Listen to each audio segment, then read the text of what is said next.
차가운 가을비가 이노베크 타워의 거대한 유리창을 때렸다. 서울의 심장부 테헤란로의 마천루 숲에서 가장 빛나던 별이었던 이 건물은 오늘따라 유난히 어둡고 스산했다. 44층 최상층에 위치한 회장실은 방금 전까지 벌어졌던 격렬한 전쟁의 흔적을 고스란히 간직한 채 침묵에 잠겨 있었다. 흩어진 서류들, 엎질러진 커피 자국, 그리고 텅 빈 의자들.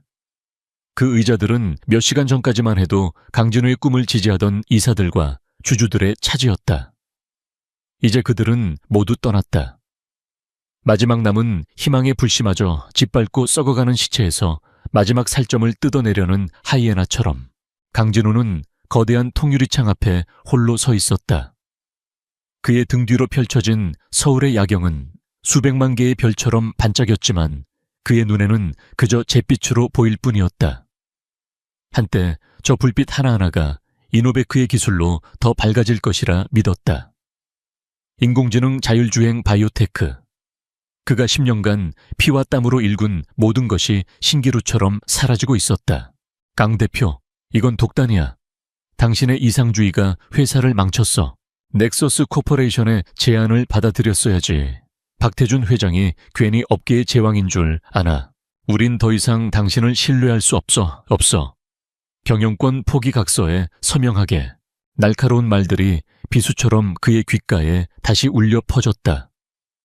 아버지처럼 믿었던 최 이사 대학 시절부터 함께 꿈을 키웠던 박 상무까지 모두가 그에게 등을 돌렸다. 그들의 얼굴에 떠오른 것은 실망이 아니었다. 그것은 탐욕과 배신, 그리고 새로운 권력자에 대한 비굴한 충성이었다. 진우는 마른 세수를 했다. 잘 다려진 최고급 수트가 구겨졌지만 신경 쓸 겨를이 없었다. 일주일째 제대로 잠을 자지 못해 붉게 충혈된 눈은 초점을 잃고 허공을 헤맸다. 모든 것은 한 달 전부터 시작되었다. 넥서스 코퍼레이션 업계에 포식자 박태준이 이끄는 거대 공룡이 이노베크를 향해 적대적 인수를 선언했다. 진우는 이노베크의 기술력과 비전을 믿고 맞서 싸웠다. 하지만 박태준은 전공법을 쓰지 않았다. 그는 교묘한 언론 플레이로 이노베크의 재무 상태에 대한 악성 루머를 퍼뜨렸고 내부 정보를 빼돌려 핵심 프로젝트를 무산시켰으며 마침내는 이사회를 매수해 진우를 고립시켰다. 마치 거대한 거미줄에 걸린 나비처럼 진우는 발버둥 칠수록 더욱 옴짝달싹할 수 없게 되었다. 그리고 오늘 주주총회에서 모든 것이 끝났다. 그의 손에 남은 것은 내일 아침까지 제출해야 할 파산 신청서와 산더미 같은 빚, 그리고 배신감뿐이었다. 그때였다. 정막을 깨고 아주 작은 소리가 들렸다. 스윽 스윽. 규칙적이고 단조로운 소리. 진우는 미동도 없이 소리가 나는 쪽을 바라보았다. 회의실 구석 대리석 바닥에 엎질러진 커피 자국을 한 여자가 묵묵히 닦아내고 있었다. 희끗희끗한 머리카락을 단정하게 묶고 낡았지만 깨끗한 청소부 유니폼을 입은 여자였다. 그녀의 이름은 안. 베트남에서 온 이주 노동자라고 했다. 언제부터 이노베크에서 일했는지 나이는 몇인지 아무도 그녀에게 관심을 가지지 않았다. 그녀는 언제나 그림자처럼 존재했다. 회의가 시작되기 전 가장 먼저 들어와 텅 빈 공간을 정리하고 모두가 떠난 뒤 마지막으로 남아 흔적을 지웠다. 지금 이 순간에도 그녀는 그랬다. 이 거대한 비극의 현장에서 한 남자의 제국이 무너져 내린 폐허 속에서 그녀는 그저 자신의 일을 할 뿐이었다. 엎질러진 커피를 닦고 흩어진 휴지를 줍고 구겨진 서류들을 한쪽으로 모았다. 그녀의 얼굴에는 어떤 표정도 없었다. 슬픔도 동정도 호기심도 아니었다. 그저 깊이를 알 수 없는 고요함만이 깃들어 있었다. 진우는 문득 헛웃음이 나왔다. 불과 몇 시간 전까지만 해도 수백억의 자산을 움직이는 결정을 내리던 이 회의실에서 이제 자신과 이 이방인 청소부만이 최후의 증인이 되었다. 그의 화려했던 성공과 처참한 실패를 이 이름 모를 여자가 말없이 지켜보고 있었다. 어쩌면 그녀는 수많은 회의실에서 수많은 CEO들의 영광과 몰락을 보아왔을지도 모른다. 그녀에게 자신은 그저 스쳐 지나가는 또 한 명의 패배자에 불과할 것이다. 바로 그 순간 회의실 벽에 걸린 거대한 스마트 스크린이 저절로 켜졌다. 긴급 속보를 알리는 방송사의 로고가 뜨더니 익숙한 얼굴이 화면을 가득 채웠다. 넥서스 코퍼레이션의 박태준 회장이었다. 기름을 바른 듯 매끈한 머리 탐욕으로 번들거리는 눈, 그리고 승리자의 여유가 넘치는 미소. 그는 이노베크 인수 성공을 자축하는 기자회견을 열고 있었다. 이노베크의 기술력은 훌륭했습니다. 하지만 강진우 대표는 너무 젊고 이상적이었습니다. 기업 경영은 동화가 아닙니다. 냉혹한 현실이죠. 박태준의 목소리가 텅 빈 회의실에 울려 퍼졌다. 그는 마치 자비로운 승자처럼 진우를 평가했다. 하지만 그 위선적인 말들 속에는 날카로운 조롱이 숨어 있었다. 이제 이노베크의 훌륭한 인재와 기술은 넥서스라는 더 큰 그릇 안에서 더욱 발전하게 될 것입니다. 이것은 한국 경제 발전을 위한 최선의 선택이었습니다. 진우는 주먹을 불끈 쥐었다. 손톱이 손바닥을 파고드는 고통이 느껴졌지만 심장을 후벼 파는 모멸감에 비하면 아무것도 아니었다. 박태준 그는 진우의 아버지와 친구였던 사람이었다. 진우가 처음 사업을 시작할 때 따뜻한 격려를 아끼지 않았던 사람이었다. 그러나 그 모든 것은 가면이었다. 그는 처음부터 이노베크의 기술을 노리고 접근했던 것이다. 강 대표에게는 유감을 표합니다. 하지만 약육강식은 자연의 섭리 아니겠습니까? 박태준이 카메라를 향해 미소 지으며 와인잔을 들어 올렸다. 그 오만한 얼굴을 보는 순간 진우의 눈에 핏발이 섰다. 그는 옆에 있던 의자를 집어들어 스크린을 향해 던져버리고 싶었다. 모든 것을 부수고 저 위선적인 얼굴을 산산조각 내고 싶었다. 하지만 그는 움직일 수 없었다. 무력감이 쇠사슬처럼 그의 온몸을 올가매고 있었다. 그는 패배했다. 완벽하게. 기자회견이 끝나고 스크린이 다시 어둠에 잠겼다. 회의실에는 다시 침묵이 흘렀다. 빗소리와 함께 스윽스윽 바닥을 닦는 소리만이 희미하게 이어졌다. 진우는 천천히 고개를 돌려 다시 그 청소부를 보았다. 그녀는 어느새 진우의 발치까지 와 있었다. 그가 방금 전 분노로 걷어찬 바람에 흩어진 서류들을 묵묵히 줍고 있었다. 그중 하나는 이노베크의 로고가 박힌 진우의 꿈과 야망이 담긴 프로젝트 제안서였다. 그녀가 허리를 펴고 진우와 눈이 마주쳤다. 처음으로 그는 그녀의 눈을 제대로 보았다. 세월의 흔적이 담긴 눈이었지만 그 안에는 잿빛 절망이 아닌 잔잔한 호수 같은 평온함이 있었다. 마치 이 모든 소란과 비극을 뛰어넘어 세상의 본질을 꿰뚫어 보는 듯한 깊고 검은 눈동자. 그녀는 아무 말도 하지 않았다. 그저 주운 서류들을 가지런히 모아 테이블 위에 올려놓을 뿐이었다.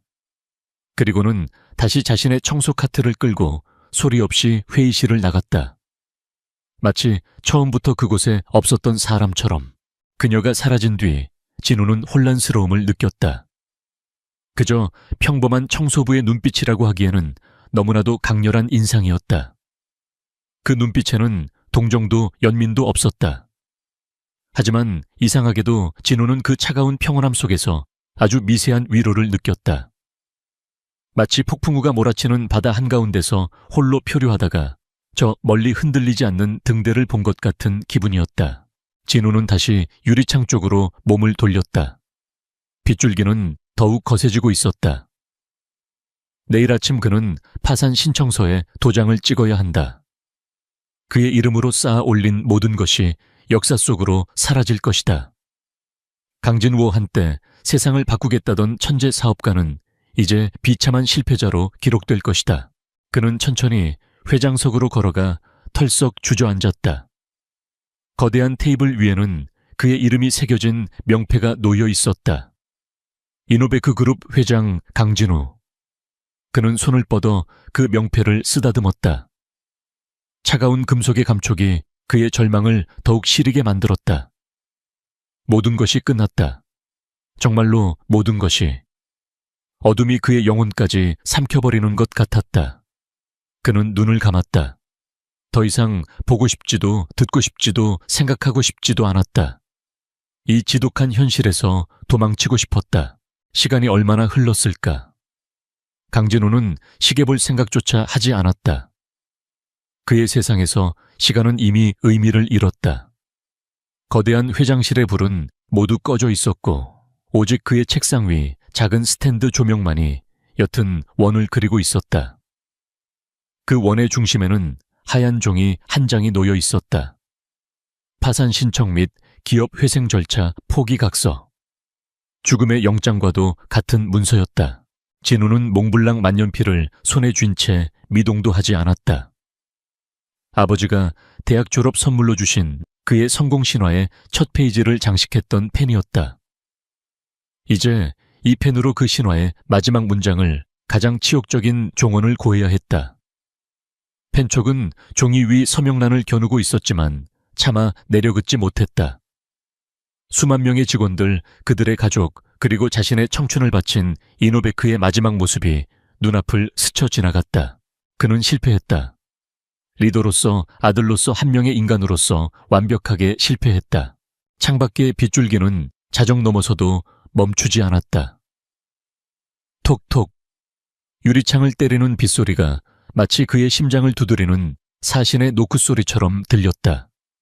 이제 정말 끝내내야 할 시간이었다. 그는 심호흡을 하고 펜에 힘을 주었다. 강, 진, 우. 이 세 글자를 쓰는데 청은망은의 무게가 느껴졌다. 그의 손이 미세하게 떨렸다. 바로 그때였다. 아직 끝나지 않았습니다. 나직하고 차분한 목소리가 어둠 속에서 울렸다. 진우는 화들짝 놀라 고개를 들었다.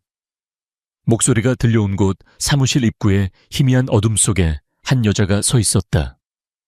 청소 카트를 옆에 둔 채 그림자처럼 서 있는 그녀. 아까 회의실에 있던 그 청소부 아니었다. 진우는 미간을 찌푸렸다. 누구시죠? 여긴 어떻게? 그녀는 진우의 질문에 대답하는 대신 천천히 그에게 다가왔다. 또각거리는 발소리 하나 없이 그녀는 유령처럼 미끄러지듯 움직였다. 그녀의 손에는 깨끗한 걸레가 들려 있었지만 그녀의 눈은 청소할 곳을 찾고 있지 않았다. 그 깊이를 알 수 없는 검은 눈동자는 오직 진우의 책상 위, 그가 막 연결한 구형 서버 접속용 노트북을 향해 있었다. 무세운 용건입니까? 위로하러 온 거라면 필요 없습니다.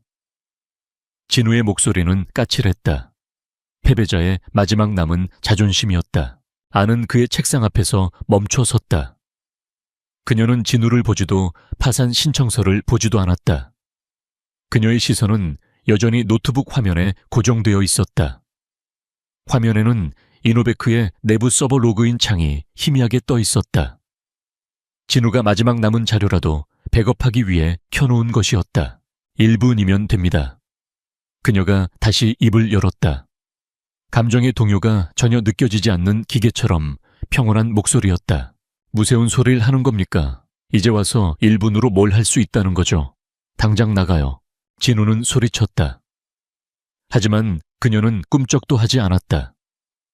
오히려 그녀는 한 걸음 더 다가와 먼지가 뽀얗게 쌓인 책상 한쪽 구석에 손가락으로 무언가를 쓰기 시작했다. AE77G, 힐리오스, 오메가. 먼지 위에 새겨진 글자는 이상한 조합이었다. 의미를 알 수 없는 코드명 같기도 하고 군대의 암호 같기도 했다. 이게 뭡니까? 진우는 저도 모르게 물었다. 길입니다. 아니, 짧게 대답했다. 보이지 않는 길, 당신이 만들었지만 존재조차 잊어버린 길. 진우는 그녀의 말을 이해할 수 없었다. 자신이 만든 길이라고 이노베크의 모든 시스템과 코드는 그의 머릿속에 있었다. 하지만 저런 기괴한 조합의 코드는 생전 처음 보는 것이었다. 그는 그녀가 충격으로 정신이 나갔거나 혹은 박태준이 보낸 스파이가 자신을 조롱하기 위해 버리는 연극일지도 모른다고 생각했다. 장난할 시간 없습니다. 어서. 트리소. 그녀가 진우의 말을 잘랐다. 예, 3초면 됩니다. 그녀의 목소리에는 이상한 확신이 담겨 있었다. 그것은 근거 없는 희망이나 맹목적인 믿음이 아니었다. 마치 세상의 모든 변수를 계산하고 도출해낸 유일한 해답을 제시하는 수학자처럼 절대적이고 흔들림 없는 확신이었다. 진우는 순간 할 말을 잃었다. 그는 그녀의 눈을 보았다. 그 평온한 눈동자 속에서 그는 거대한 폭풍의 눈을 보았다. 모든 것을 집어삼킬 듯한 혼돈의 중심에 있는 절대적인 고요. 저 눈빛은 미친 사람의 것도 사기꾼의 것도 아니었다. 그의 심장이 갑자기 미친 듯이 뛰기 시작했다. 이성은 말하고 있었다. 이건 말도 안 돼. 일개 청소부가 뭘 안다고. 이건 함정이야. 하지만 그의 본능은 다른 이야기를 하고 있었다. 어차피 모든 것을 잃었다. 내일 아침이면 이노베크는 공중분해된다. 더 이상 잃을 것도 두려워할 것도 없다. 믿져야 본전이다. 진우는 자기도 모르게 노트북으로 손을 뻗었다. 손가락이 키보드 위에서 잠시 망설였다. 정말 이걸 입력해야 한단 말인가? 어째서 이 여자를 뭘 믿고 수많은 의문이 머릿속을 스쳐 지나갔다. 하지만 그의 손가락은 이미 움직이고 있었다. 마치 다른 사람의 의지에 조종당하는 것처럼 그는 로그인 창을 무시하고 시스템 관리자만 접근할 수 있는 커맨드 프롬프트 창을 띄웠다. 그리고 먼지 위에 새겨진 글자들을 천천히 하지만 정확하게 입력하기 시작했다. A77G 하이픈 헬리어스 하이픈 오메가. 마지막 글자를 입력하고 엔터키를 누르기 직전 그는 잠시 숨을 멈췄다. 그리고 안을 바라보았다. 그녀는 여전히 표정 없는 얼굴로 그를 보고 있었다. 마치 이 모든 것이 당연하다는 듯이 진우는 눈을 감았다. 그리고 엔터키를 눌렀다. 딸깍. 정확히 3초, 1초. 화면의 모든 글자가 사라지고 검게 변했다. 2초. 화면 중앙에서 하얀색 커서 하나가 깜빡였다. 3초. 커서가 사라지고 화면은 아무 일도 없었다는 듯이 다시 이노베크의 로고가 떠있는 초기 화면으로 돌아갔다. 아무 일도 일어나지 않았다. 진우는 허탈하게 웃었다. 이게 전부입니까? 그는 안을 돌아보았다. 하지만 그녀는 이미 그곳에 없었다. 언제 사라졌는지 모르게 그녀는 청소 카트와 함께 어둠 속으로 증발해버렸다. 책상 위 먼지에 새겨졌던 기묘한 암호만이 방금 전의 일이 현실이었음을 증명하고 있었다. 내가 지금 뭘 한 거지? 진우는 의자 등받이에 깊숙이 몸을 기댔다. 어처구니가 없었다. 마지막 순간에 지푸라기라도 잡는 심정으로 정체불명의 청소부가 시키는 대로 알 수 없는 코드를 입력하다니. 그는 스스로가 한심해서 견딜 수가 없었다. 아마도 극심한 스트레스가 그의 판단력을 마비시킨 모양이었다. 그는 파산 신청서로 다시 시선을 돌렸다. 이제 정말 끝내자. 이런 헛된 희망 노름은 그만두자. 그는 다시 펜을 잡았다. 그의 심장은 아까와 달리 이상할 정도로 차분해져 있었다. 모든 것을 내려놓은 자의 평온함이었다. 그가 서명란에 펜촉을 대는 순간이었다. 책상 위에 놓여있던 그의 스마트폰이 미친 듯이 울리기 시작했다. 단순한 전화나 메시지 알림이 아니었다. 국가 재난 경보 수준의 요란한 진동과 소음이었다. 동시에 그의 노트북 사무실의 모든 스마트 기기들이 일제히 경고음을 울려댔다. 진우는 깜짝 놀라 스마트폰을 집어들었다. 화면에는 수십 수백 개의 알림이 폭포수처럼 쏟아지고 있었다. 증권사 앱 경제뉴스 속보, 그리고 그의 비서실과 재무팀 직원들에게서 온 부재중 전화와 메시지들이었다. 그의 눈에 가장 먼저 들어온 것은 한 경제 전문 채널의 긴급 속보 푸시 알림이었다. 속보. 넥서스 코퍼레이션 개장 직후 원인 불명의 시스템 오류로 주가 대폭락 서킷 브레이커 발동 임박. 진우는 자신의 눈을 의심했다. 그는 서둘러 증권사 앱을 켰다. 믿을 수 없는 광경이 펼쳐지고 있었다. 방금 전까지만 해도 하늘 높은 줄 모르고 치솟던 넥서스의 주가 그래프가 마치 절벽에서 떨어지듯 수직으로 곤두박질치고 있었다. 파란색 하한가 화살표가 처참하게 박혀 있었다. 불과 몇 분 사이에 시가총액 수천억 원이 증발해버린 것이다. 이게 어떻게 된 일이지? 단순한 시스템 오류라고 하기에는 낙폭이 너무나도 비정상적이었다. 마치 누군가가 넥서스의 심장을 정확히 겨냥해 핵폭탄을 터뜨린 것 같았다. 그때 최 비서에게서 전화가 걸려왔다. 이미 회사를 떠난 그가 이 시간에 전화를 할 리가 없었다. 진우는 떨리는 손으로 통화 버튼을 눌렀다. 회장님, 지금 뉴스 보셨습니까? 이게 어떻게 된 일입니까? 최 비서의 목소리는 흥분과 경악으로 가득 차 있었다. 나도 방금 봤네. 대체 무슨 일이야? 모르겠습니다. 하지만 단순한 사고가 아닙니다. 누군가가 넥서스의 자동 거래 알고리즘, RS의 제어권을 탈취한 것 같습니다. RS가 지금 미친 듯이 넥서스 주식을 투매하고 있습니다. 아무도 멈추질 못하고 있어요. RS. 박태준이 가장 자랑하던 인공지능 트레이딩 시스템. 업계 최고의 방어 시스템을 갖추고 있어 그 어떤 해커도 뚫지 못한다고 알려진 철옹성이었다. 그런데 그 RS가 스스로 주인을 공격하고 있다고 진우의 머릿속에 번개가 내리쳤다. 그는 무의식적으로 책상 위 먼지에 새겨진 글자를 보았다. AE77G, 힐리오스, 오메가, 그리고 3초. 그녀가 말했던 보이지 않는 길. 자신이 만들었지만 존재조차 잊어버린 길. 설마 그럴 리가. 진우의 온몸에 소름이 돋았다. 그의 심장이 아까와는 비교도 할 수 없을 정도로 격렬하게 요동치기 시작했다. 절망과 체념이 있던 자리에는 믿을 수 없는 경외감과 함께 거대한 의문이 솟아올랐다. 대체 누구란 말인가? 그 청소부 안, 그녀는 대체 누구란 말인가?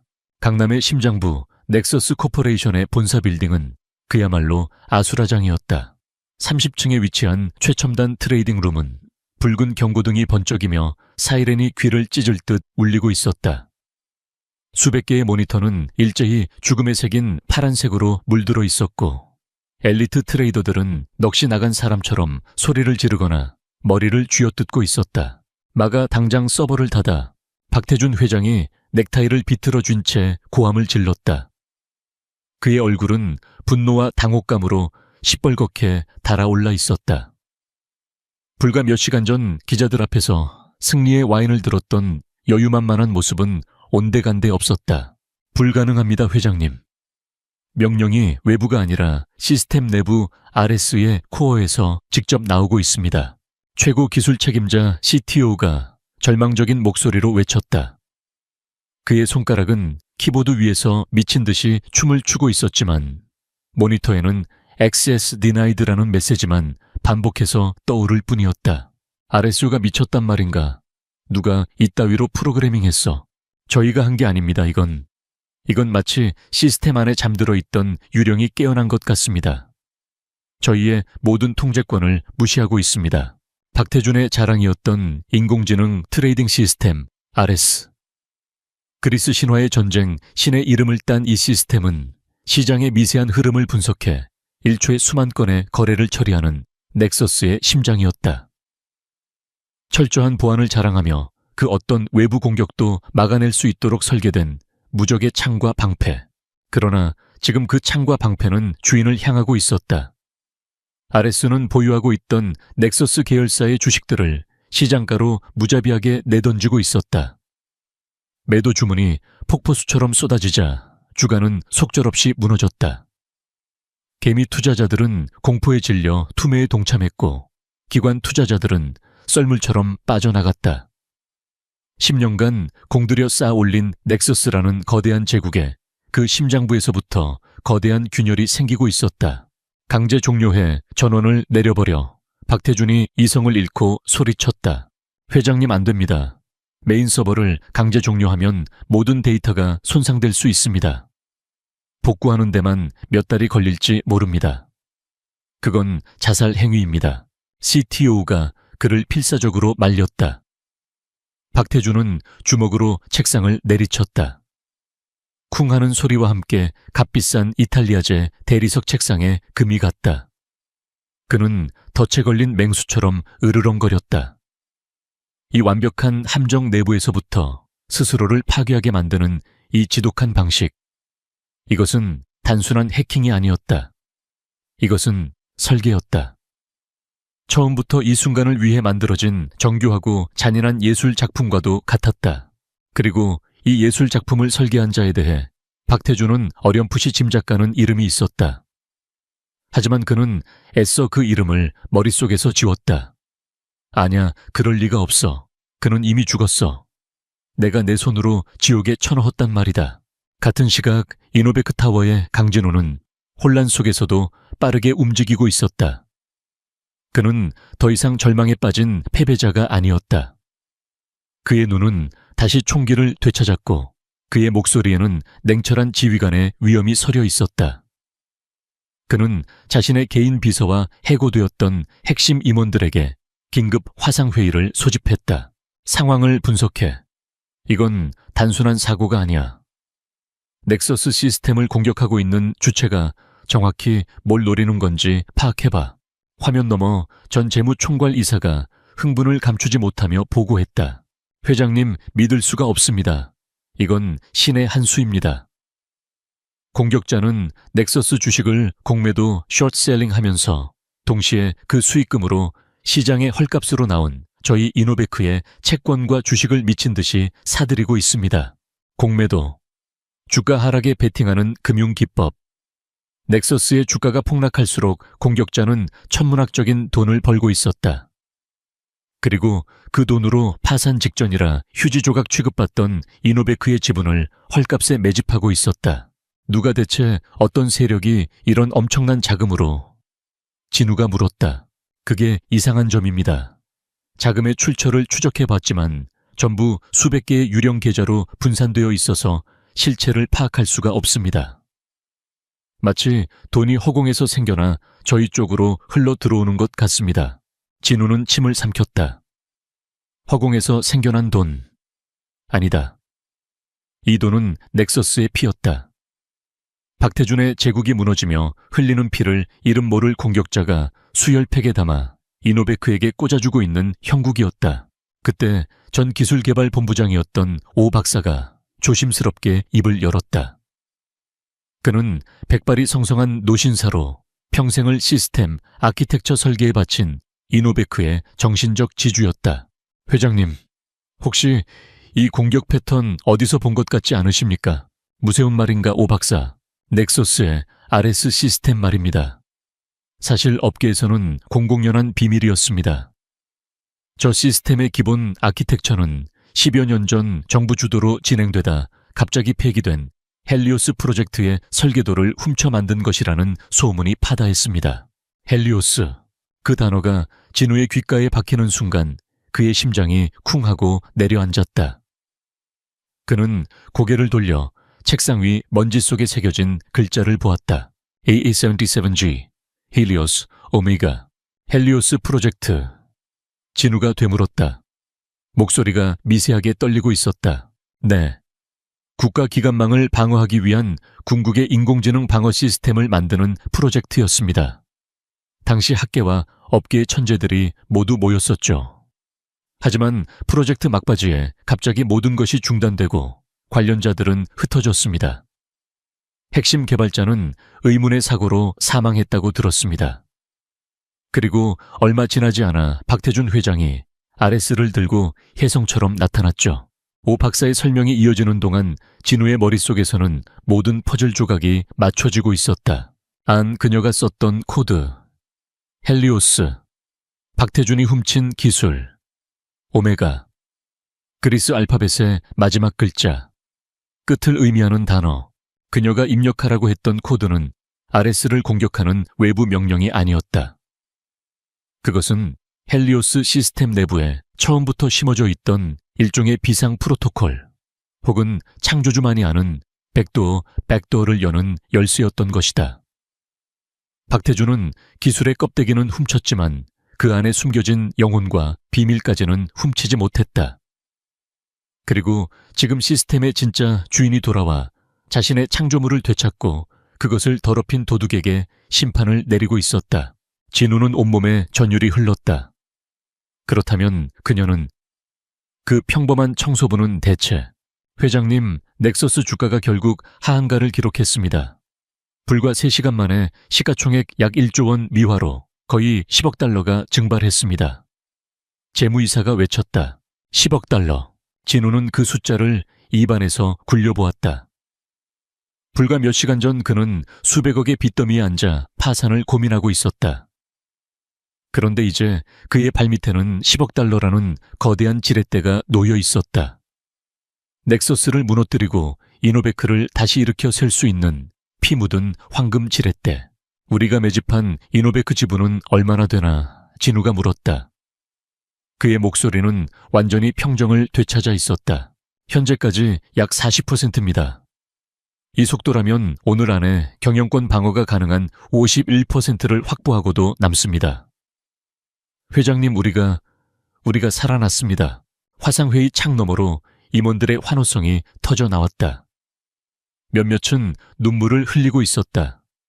지옥의 문턱까지 갔다가 돌아온 자들의 안도와 기쁨이었다. 하지만 진우는 웃지 않았다. 그의 마음은 더 복잡한 감정으로 소용돌이치고 있었다.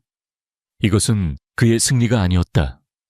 그는 그저 이름 모를 여인이 차려놓은 잔치상에 숟가락을 얹었을 뿐이다. 그는 체스의 말이 되어 보이지 않는 손에 의해 움직였을 뿐이다. 그는 화상회의를 종료했다. 그리고 조용히 자리에서 일어났다. 그는 책상 위에 놓인 파산 신청서를 집어들었다. 그의 꿈과 희망, 그리고 절망이 담겨 있던 종이. 그는 잠시 그것을 내려다보다가 아무런 망설임 없이 사무실 구석에 있는 문서 세 단위로 걸어갔다. 윙! 기계가 종이를 집어삼키며 내는 날카로운 소음은 마치 새로운 시작을 알리는 팡파르처럼 들렸다. 잘게 찢겨나온 종이 조각들이 먼지처럼 흩날렸다. 강진우의 과거는 그렇게 가루가 되어 사라졌다. 그는 다시 책상으로 돌아와 수화기를 들었다. 그리고 그의 비서에게 연결했다. 초의 비서요. 네, 회장님 말씀하십시오. 수화기 너머 최 비서의 목소리는 감격에 차 있었다. 진우의 목소리는 차갑고 단호했다. 지금부터 내 지시를 똑똑히 듣게. 첫째, 법무팀을 통해 넥서스 코퍼레이션에 대한 역인수 합병 절차를 준비한다. 둘째, 언론에 우리의 건재함을 알리고 넥서스의 비도덕적인 경영 실태에 대한 자료를 배포한다. 네, 알겠습니다. 그리고 마지막으로 진우는 잠시 말을 멈췄다. 그는 창밖의 어둠을 바라보았다. 빗줄기는 어느새 잦아들고 동쪽 하늘이 희미하게 밝아오고 있었다. 우리 회사 환경미화팀 소속 안이라는 직원을 찾아 그녀에 대한 모든 것을 알아내. 출신 과거 가족 이노베크에 입사한 이유까지, 먼지 하나까지 샅샅이, 무슨 수를 써서라도 이제 사냥할 시간이었다. 하지만 그의 목표는 박태준이 아니었다. 그의 진짜 목표는 이 모든 판을 짜고 자신을 구원한 미스터리의 여인 안이었다. 강진우의 사무실은 다시 이노베크 그룹의 심장부로서 활기를 되찾았다. 밤샘 작업으로 퀭한 눈을 한 직원들이 분주하게 오갔고 전화벨과 키보드 소리가 쉴 새 없이 울렸다. 넥서스는 RS 시스템의 마비로 인해 그룹 전체가 혼란에 빠졌고 그 사이 이노베크는 빼앗겼던 시장 점유율을 무서운 속도로 회복하고 있었다. 모든 것이 제자리를 찾아가는 듯했다. 하지만 진우의 마음은 조급했다. 그의 책상 위에는 수십 장의 보고서가 쌓여 있었지만 정작 그가 가장 원하는 정보는 단 한 줄도 없었다. 그러니까 아무것도 없다는 건가? 진우가 낮은 목소리로 물었다. 그의 앞에는 국내 최고의 정보 분석팀과 보안 전문가들이 고개를 숙인 채 서 있었다. 죄송합니다, 회장님. 안이라는 이름의 베트남 출신 환경미화원, 출입국 기록, 고용 기록, 은행 계좌까지 모두 존재합니다. 하지만 그게 전부입니다. 그 이전의 삶, 즉 그녀가 한국에 오기 전의 기록은 그 어디에도 없습니다.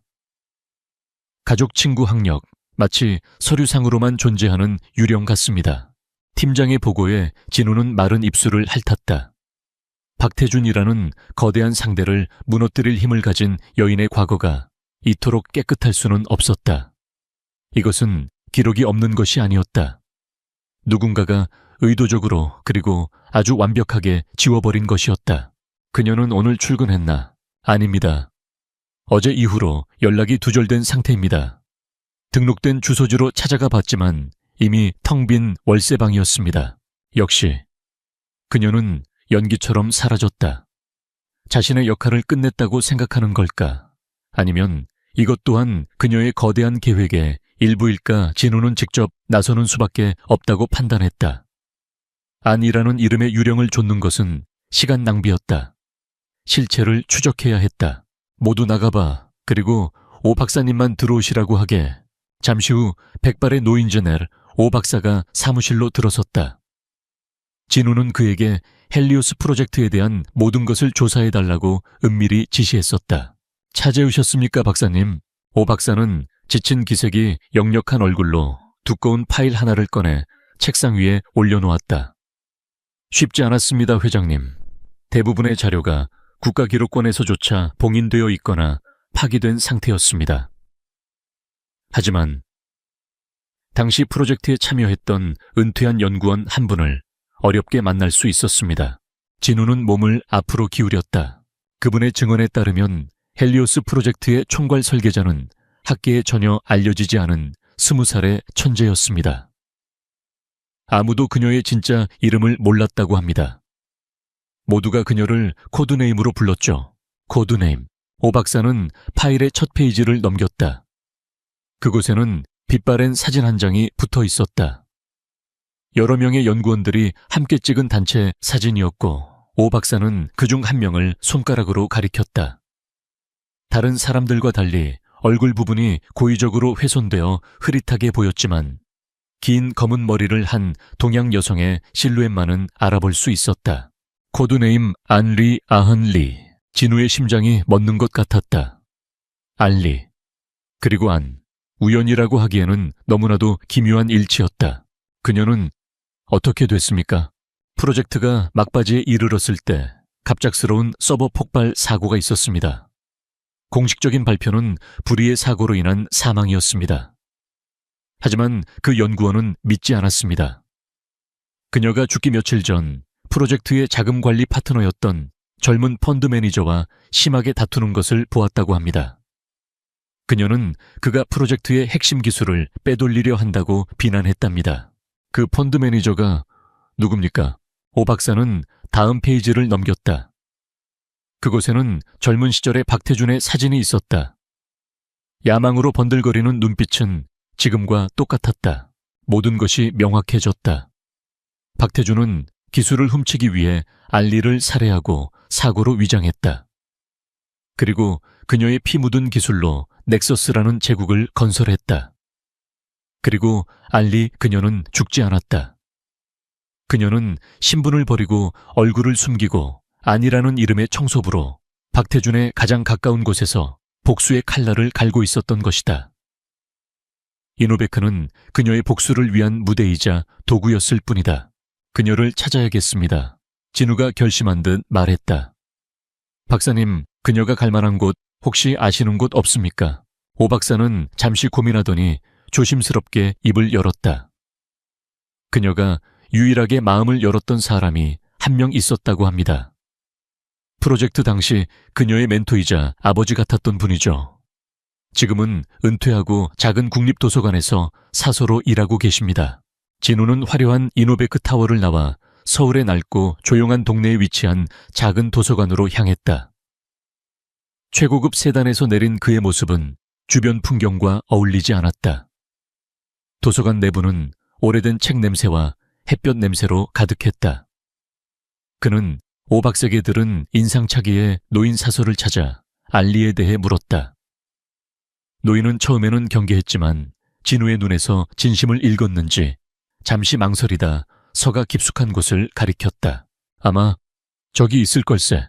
진우는 그가 가리킨 곳으로 걸어갔다. 역사 서적들이 꽂혀 있는 가장 구석지고 빛이 바랜 공간이었다. 책장과 책장 사이 좁은 공간 창가에 놓인 낡은 나무 책상에 한 여자가 앉아 있었다. 햇살이 그녀의 희끗희끗한 머리카락을 비추고 있었다.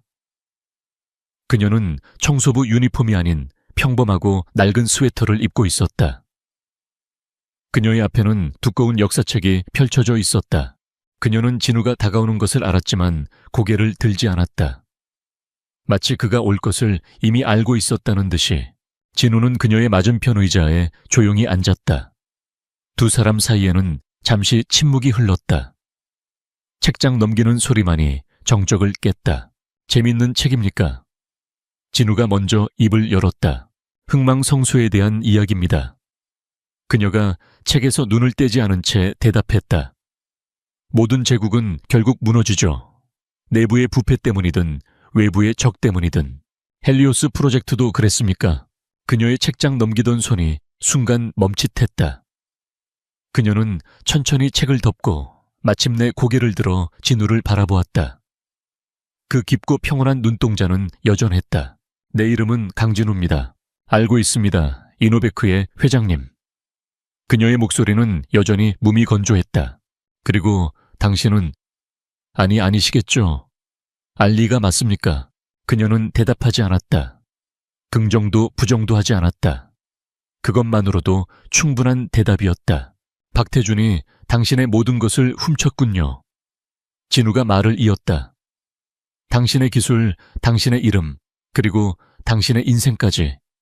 그리고 그는 내게서도 모든 것을 빼앗으려 했습니다. 진우는 자리에서 일어나 그녀의 옆으로 다가갔다.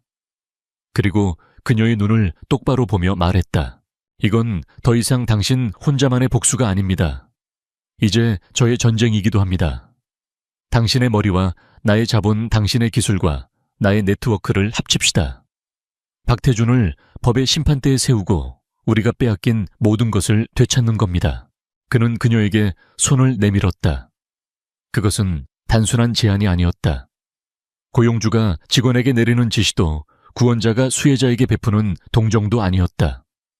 그것은 동등한 파트너로서의 제한 공동의 적을 향해 함께 싸우자는 동맹의 약속이었다. 알리는 그의 내민 손을 잠시 바라보았다. 그리고는 다시 그의 얼굴을 보았다. 그의 눈에는 더 이상 절망이나 혼란이 없었다. 그 자리에는 강철 같은 의지와 뜨거운 결의가 자리 잡고 있었다. 그녀는 그의 눈에서 과거 자신의 모습을 이상을 위해 모든 것을 걸었던 젊은 시절의 알리를 보았다. 그녀는 그의 손을 잡지 않았다. 대신 조용히 자리에서 일어섰다. 박태준은 그가 저지른 죄에 대한 대가를 치르게 될 겁니다. 그녀의 목소리에는 처음으로 희미한 감정이 실려 있었다. 그것은 차가운 분노이자 뜨거운 슬픔이었다. 그는 자신이 만든 괴물에 의해 무너질 겁니다. 그녀는 진우를 지나쳐 도서관 출구를 향해 걸어갔다. 진우는 그녀를 따라 나섰다. 낡은 도서관을 나서는 두 사람의 모습은 어울리지 않았지만 그들의 목표는 하나였다. 채 오르기 전 알리가 잠시 멈춰서서 하늘을 보았다. 그는 가만히 있지 않을 겁니다. 잃을 것이 없는 쥐는 고양이를 무는 법이죠. 알고 있습니다. 그래서 우리에겐 계획이 필요합니다. 계획은 이미 있습니다. 그녀가 고개를 돌려 진우를 보았다. 박태준의 가장 큰 약점은 그의 탐욕과 오만입니다. 우린 그걸 이용할 겁니다. 두 사람은 말없이 서로를 바라보았다. 더 이상 고용주와 청소부 구원자와 피구원자가 아니었다. 그들은 이제 공동의 적을 앞에 둔 가장 위험한 동맹이었다. 그들의 전쟁은 이제 막 시작되었을 뿐이었다. 박태준은 자신의 펜트하우스 방음 처리가 완벽한 지하 서재에 홀로 앉아 있었다. 그의 앞에는 홀로그램 디스플레이가 떠 있었고 그 위에는 아레스트 시스템을 무너뜨린 공격 코드의 일부가 복잡한 기하학 무늬처럼 펼쳐져 있었다. 그의 기술팀이 며칠 밤낮을 새워 간신히 복원해낸 파편이었다. 대부분의 사람들에게는 그저 의미 없는 기호의 나열로 보일 뿐이었다. 하지만 박태준에게는 달랐다. 그는 이 코드의 서명을, 그 안에 담긴 영혼을 알아볼 수 있었다. 간결하면서도 치명적인 효율성 예측 불가능하면서도 완벽하게 논리적인 구조. 마치 살아있는 생물처럼 유기적으로 움직이는 이 코드의 흐름 속에서 그는 잊고 싶었던 한 여자의 그림자를 보았다. 앙리. 박태준은 증오가 담긴 목소리로 그 이름을 읊조렸다. 그는 의자 등받이에 몸을 기댄 채 눈을 감았다. 10여 년 전 불길에 휩싸인 서버실과 처참하게 타버린 시신. 그는 분명히 자신의 손으로 그녀의 존재를 세상에서 지워버렸다. 그런데 그녀가 돌아왔다. 유령이 되어 그의 제국을 심연으로 끌어내리기 위해 돌아왔다. 처음에는 공포를 느꼈다. 하지만 그 공포는 이내 지독한 분노로 바뀌었다. 감히 내가 이룬 모든 것을 위협해 내가 묻어버린 과거 따위가. 그는 책상 위에 인터폰 버튼을 눌렀다. 윤 실장, 내 서재로 오게. 잠시 후 그림자처럼 소리 없이 한 남자가 나타났다. 검은 양복을 입은 얼굴에 어떤 감정도 드러나지 않는 남자. 국가정보원 출신으로 지금은 박태준의 더러운 일을 처리해주는 해결사 윤 실장이었다. 찾아. 강진우와 함께 있는 여자야.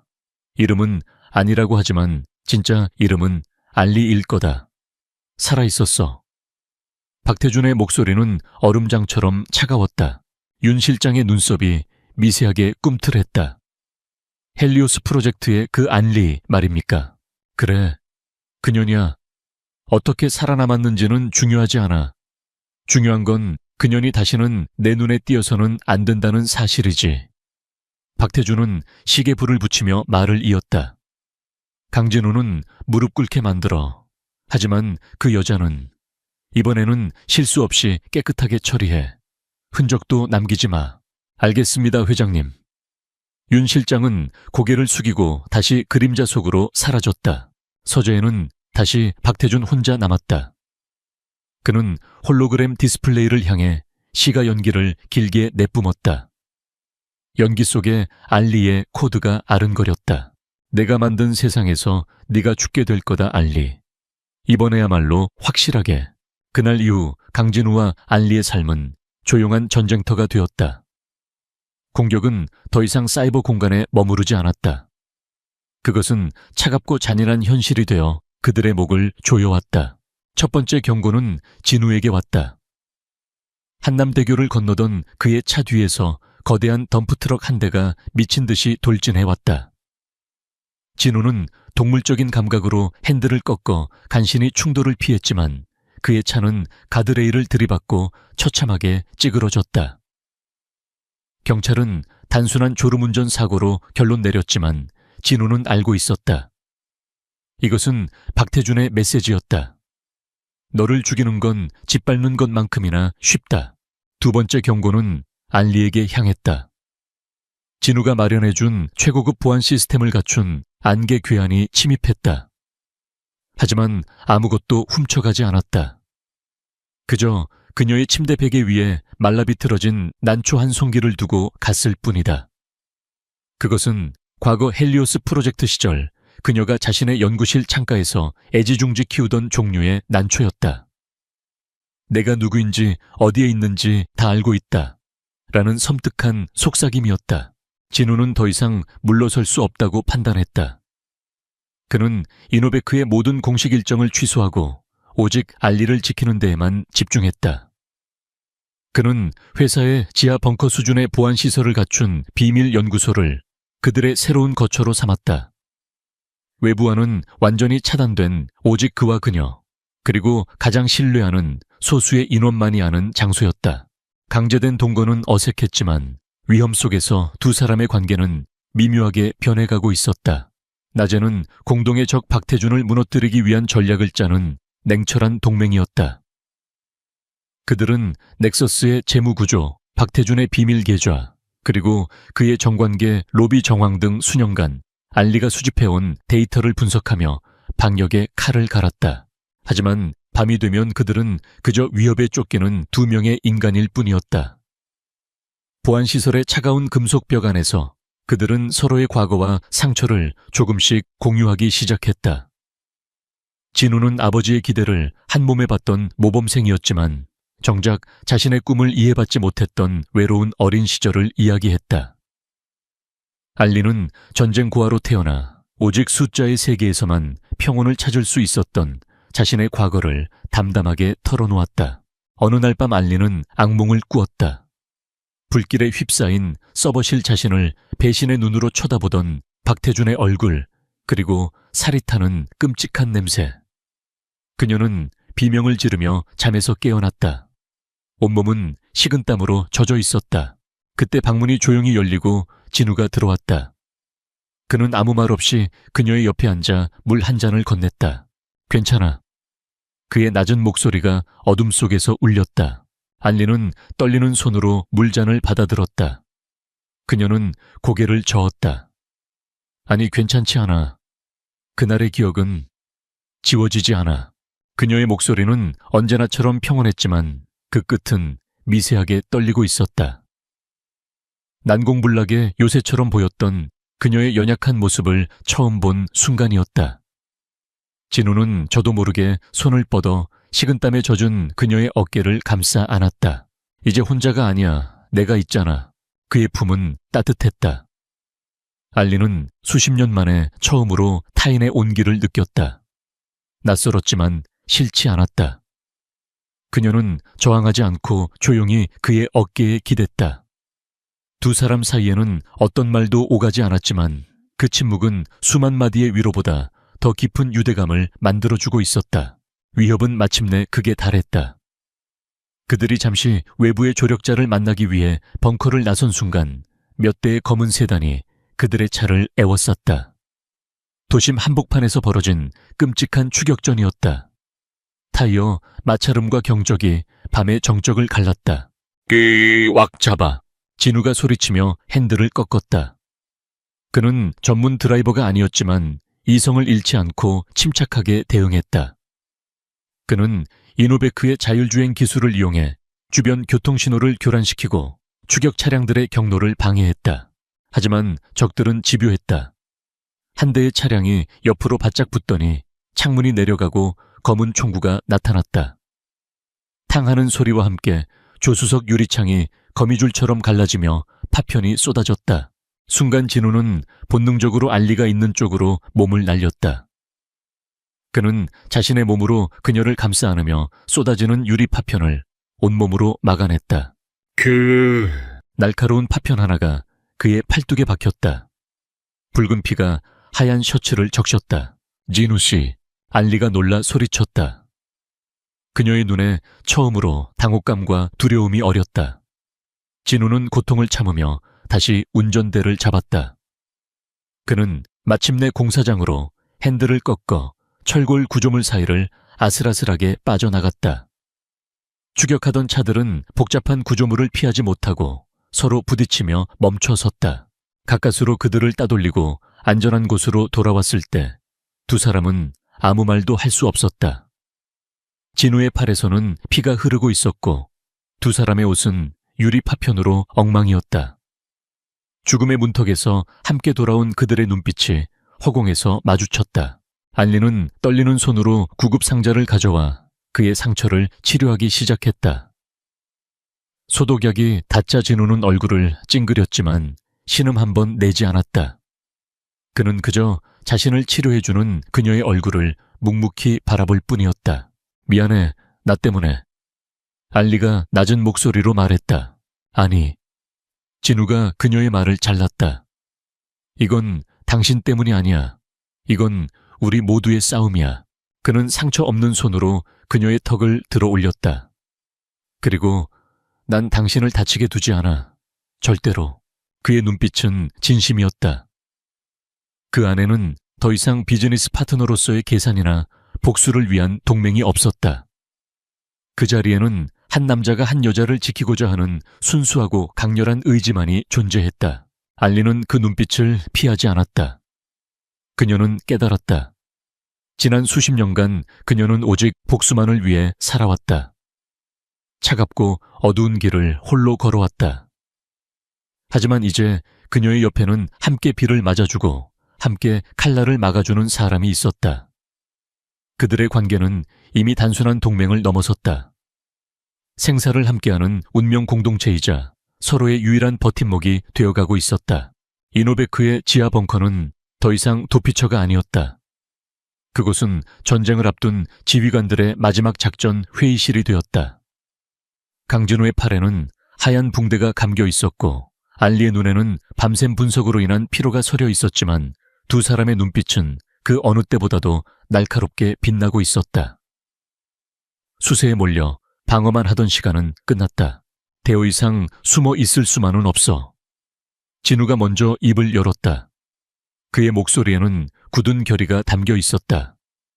박태준은 우리가 두려워하고 있다고 생각할 거야. 그 오만함이 그의 발목을 잡게 만들어야 해. 알리는 고개를 끄덕였다. 그녀는 홀로그램 디스플레이의 복잡한 시스템 구조도를 띄웠다. 맞아.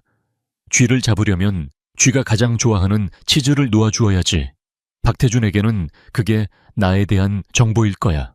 그녀의 손가락이 허공을 가르자 구조도가 바뀌며 새로운 계획이 나타났다. 그것은 두 갈래로 나뉜 정교하게 짜인 마지막 공격 계획이었다. 첫 번째는 나의 함정. 알리가 설명하기 시작했다. 나는 내 존재를 미끼로 던질 거야. 마치 내가 숨겨둔 비밀 서버가 있는 것처럼, 혹은 그의 범죄 증거를 모아둔 결정적인 데이터베이스가 있는 것처럼 위장된 흔적을 흘릴 거야.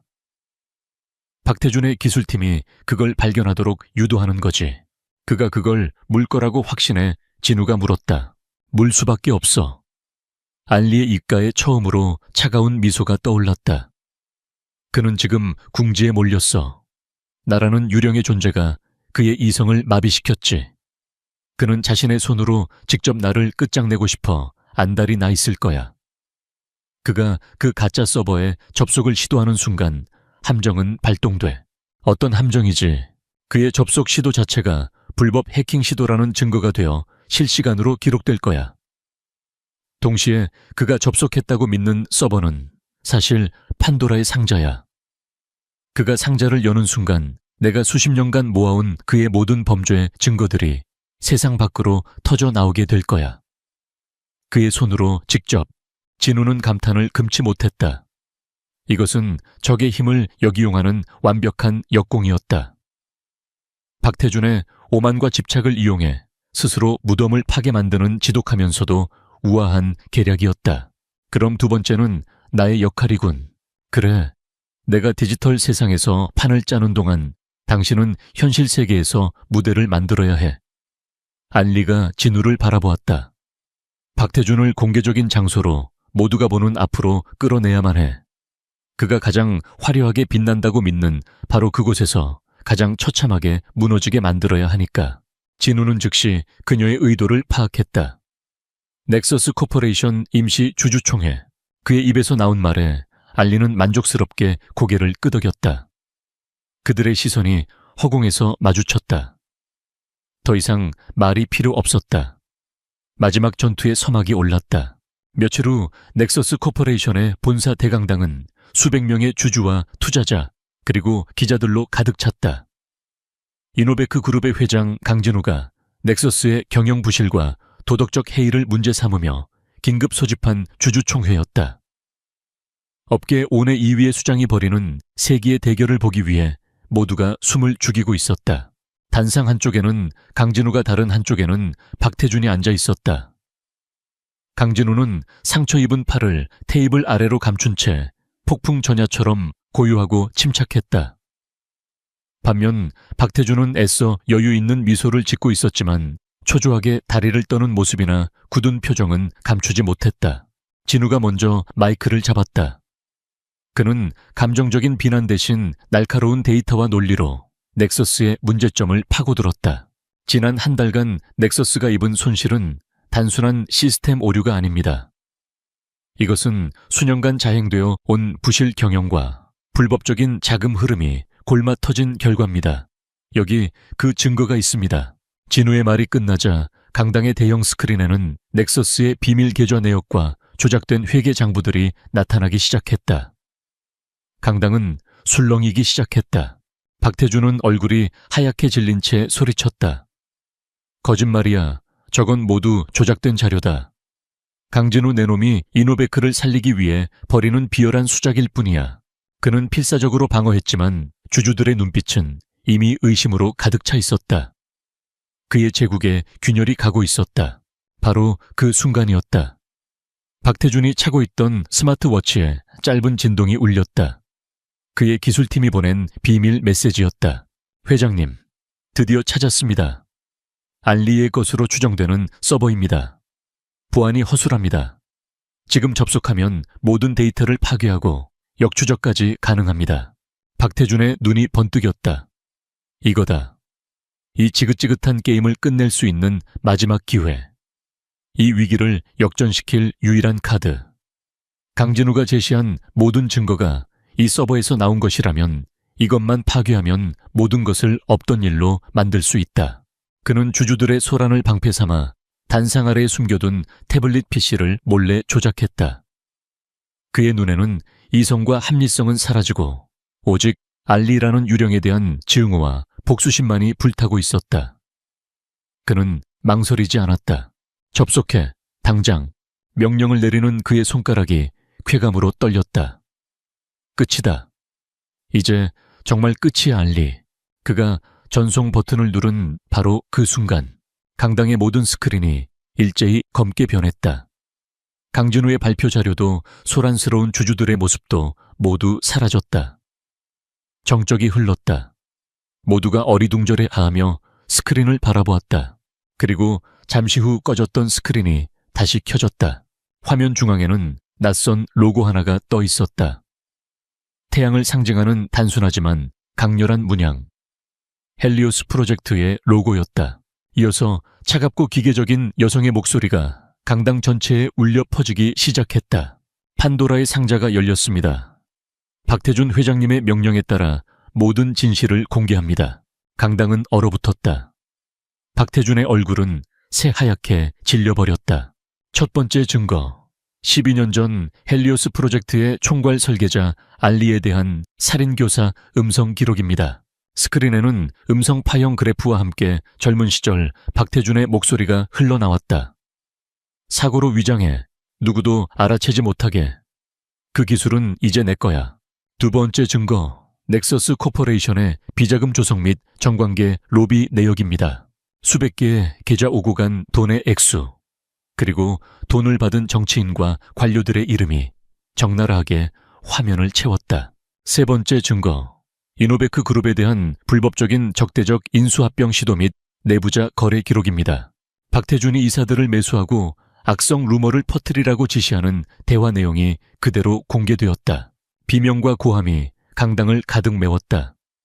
기자들의 카메라 플래시가 미친 듯이 터졌다. 박태준의 제국이 그의 모든 위선과 탐욕이 만천에 드러나는 순간이었다. 그리고 마침내 마지막 증거가 나타났다. 마지막 증거. 현재 시각 박태준 회장님이 직접 시도하고 있는 불법 해킹 로그 기록입니다. 스크린에는 박태준의 태블릿 PC 화면이 실시간으로 중계되고 있었다. 그가 방금 전 접속해라고 명령을 내린 메시지와 함께 불법 접속 시도 중이라는 붉은색 경고 문구가 섬뜩하게 깜빡이고 있었다. 빼도 박도 못하는 증거. 자신의 손으로 자신의 죄를 증명해버린 최악의 바보. 박태준은 의자에 주저앉았다. 그의 입에서 의미 없는 소리가 새어나왔다. 그의 눈은 초점을 잃고 허공을 헤맸다. 모든 것이 끝났다. 바로 그때 강당의 뒷문이 활짝 열리며 검사와 수사관들이 들이닥쳤다. 박태준 씨 살인교사 횡령, 배임, 불법 로비 및 통신비밀보호법 위반 혐의로 긴급 체포합니다. 수사관들이 단상으로 올라와 그에게 수갑을 채웠다. 그는 저항하지 않았다. 이미 영혼이 빠져나간 껍데기 같았다. 수갑이 채워지는 차가운 금속성 소리가 그의 몰락을 알리는 장송곡처럼 강당에 울려 퍼졌다. 끌려나가던 박태준은 문득 고개를 들어 단상 반대편을 보았다. 강진우가 여전히 그 자리에 서서 차가운 눈으로 자신을 내려다보고 있었다. 박태준의 눈에 증오의 불길이 타올랐다. 그는 마지막 발악처럼 소리쳤다. 강진우, 그리고 안리, 내가 내가 너희들을 저주할 거다. 그의 저주는 소음 속에 묻혔다. 모든 소란이 끝난 후 텅 빈 강당에는 강진우 혼자 남았다. 그는 무너져 내린 적의 왕좌를 잠시 바라보다가 조용히 자신의 스마트폰을 꺼냈다. 그리고 짧은 메시지를 보냈다. 끝났어. 답장은 거의 즉시 도착했다. 정의가 실현됐을 뿐. 진우는 짧은 답장을 보며 희미하게 미소 지었다. 길고 길었던 전쟁이 마침내 끝이 났다. 박태준의 몰락은 한 개인의 종말이 아니었다. 그것은 탐욕과 부패로 쌓아 올린 거대한 모래성의 붕괴였다. 그의 범죄 행각이 담긴 판도라의 상자가 열리자 대한민국 정재계는 거대한 쓰나미에 휩쓸렸다.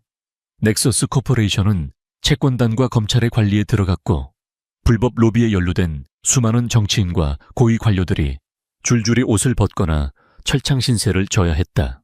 혼돈의 잿더미 속에서 이노베크 그룹은 불사조처럼 날아올랐다. 강진우는 혼란을 수습하는 해결사로 급부상했다.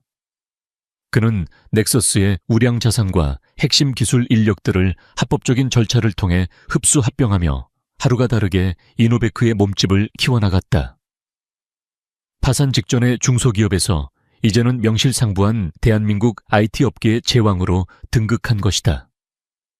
언론은 그를 테헤란로의 구원자, 정의를 구현한 젊은 거인이라 칭송했다. 하지만 진우는 축배를 들지 않았다. 그는 세상의 모든 스포트라이트를 뒤로하고 가장 먼저 지하 벙커로 돌아왔다. 그곳에는 여전히 알리가 있었다. 그녀는 마지막 남은 박태준의 비밀 계좌들을 추적해 그가 빼돌린 천문학적인 규모의 비자금을 국고로 환수하는 작업을 돕고 있었다.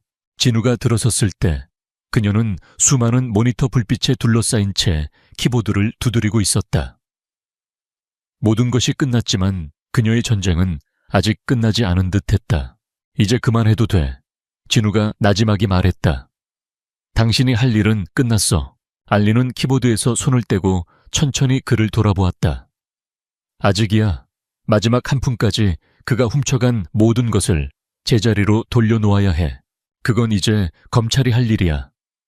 진우는 그녀에게 다가가 그녀가 앉은 의자를 부드럽게 돌려 자신을 마주보게 했다. 당신은 당신의 인생을 살아야지. 그녀의 인생. 알리는 그 말을 속으로 되뇌었다. 수십 년간 그녀의 인생은 오직 복수라는 단 하나의 목표만을 향해 달려왔다. 이제 그 목표가 사라진 지금 그녀는 무엇을 위해 살아야 할지 알 수 없었다. 그녀의 눈동자에 희미한 공허함이 스쳤다. 진우는 그 공허함을 읽었다. 그는 그녀의 손을 부드럽게 잡았다. 나와 함께 가줄 곳이 있어. 진우가 그녀를 데려간 곳은 다름 아닌 이노베크 타워의 옥상 헬리패드였다. 차가운 밤 공기가 두 사람의 옷깃을 스쳤다. 그들의 발 아래로 서울의 야경이 마치 보석을 흩뿌려 놓은 듯 눈부시게 펼쳐져 있었다. 얼마 전 이 모든 것을 잃었다고 생각하며 절망에 빠져 내려다보던 바로 그 풍경이었다. 기억나. 바로 여기서 내가 모든 걸 잃었던 날. 당신이 나타났지. 진우가 난간에 기댄 채 말했다. 알리는 말없이 고개를 끄덕였다. 그날 그녀는 무너져 내린 제국의 폐허 속에서 홀로 서 있는 한 남자를 보았다.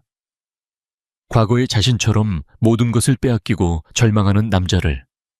그래서 손을 내밀었다. 단순한 동정심 때문이 아니었다. 그의 눈에서 아직 꺼지지 않은 불씨를 보았기 때문이었다. 사람들은 내가 이노베크를 구했다고 말하지만 사실이 아니야. 당신이 나를 그리고 이노베크를 구했어. 진우가 그녀를 돌아보며 말했다. 당신이 없었다면 나는 지금쯤 거리에서 파산자로 떠돌고 있었을 거야. 나는 내 복수를 했을 뿐이야. 알리가 담담하게 대답했다. 당신은 그저 내 계획에 필요한 말이었고 처음엔 그랬을지도 모르지. 진우는 미소를 지으며 그녀에게 한 걸음 다가섰다. 하지만 언제부터였을까?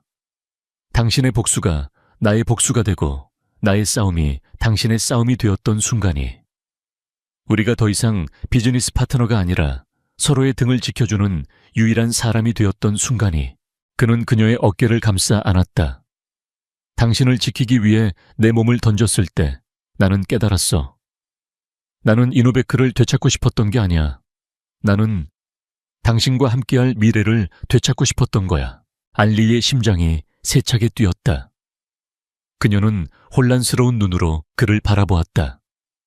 미래. 그녀가 감히 상상해 본 적도 없는 단어였다. 진우는 그녀의 눈을 깊이 들여다보며 말을 이었다. 나는 당신에게 10억 달러 아니 그 이상의 빚을 졌어. 돈으로는 평생 갚아도 다 갚지 못할 빚이지. 그는 천천히 한쪽 무릎을 꿇었다. 그의 손에는 화려한 다이아몬드 반지 대신 이노베크 타워의 최상층 마스터키가 들려 있었다. 그러니 당신의 남은 인생 전부로 그 빚을 받아주면 안 될까? 그것은 세상에서 가장 투박하지만 가장 진심이 담긴 청혼이었다. 그는 그녀에게 부와 명예를 약속하지 않았다. 대신 그는 자신의 모든 것, 자신의 제국과 자신의 미래를 그녀의 발 아래 바쳤다. 알리는 숨을 쉴 수가 없었다. 차가운 밤바람이 부는데도 그녀의 뺨은 뜨겁게 달아올랐다. 그녀의 눈에 수십 년 만에 처음으로 뜨거운 눈물이 고였다. 그것은 슬픔이나 분노의 눈물이 아니었다. 얼어붙었던 그녀의 심장이 마침내 녹아내리며 흐르는 따뜻한 해빙의 눈물이었다. 그녀는 복수를 위해 모든 것을 버렸다. 이름도 얼굴도 인생도. 그녀는 스스로 그림자가 되었다. 하지만 이 남자는 그 어두운 그림자 속으로 기꺼이 걸어 들어와 그녀의 손을 잡고 빛 속으로 이끌어 주었다. 나는 알리가 아니야. 나는 이름도 과거도 없는 사람이야. 그녀가 떨리는 목소리로 말했다. 상관없어. 진우는 그녀의 눈물을 부드럽게 닦아주었다. 과거는 중요하지 않아. 우리가 함께 만들어갈 미래만이 중요할 뿐이지. 당신이 누구였든 상관없어. 나에게 당신은 그냥 내 여자일 뿐이야. 알리는 마침내 미소 지었다.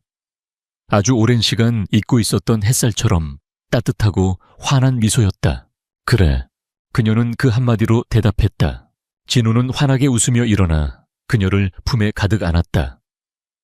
그의 품에 안긴 그녀는 더 이상 복수에 사로잡힌 유령 알리도 세상에 존재하지 않는 청소부 안도 아니었다. 그녀는 이제 강진우라는 남자의 사랑 속에서 새로운 인생을 시작할 한 명의 온전한 여자였다. 두 사람은 말없이 서로를 아는 채 서울의 눈부신 야경을 내려다보았다. 동쪽 하늘에서 새로운 하루를 알리는 희미한 여명이 밝아오고 있었다. 그것은 그들의 길고 어두웠던 밤이 끝나고 마침내 새로운 아침이 시작되었음을 알리는 찬란한 신호였다.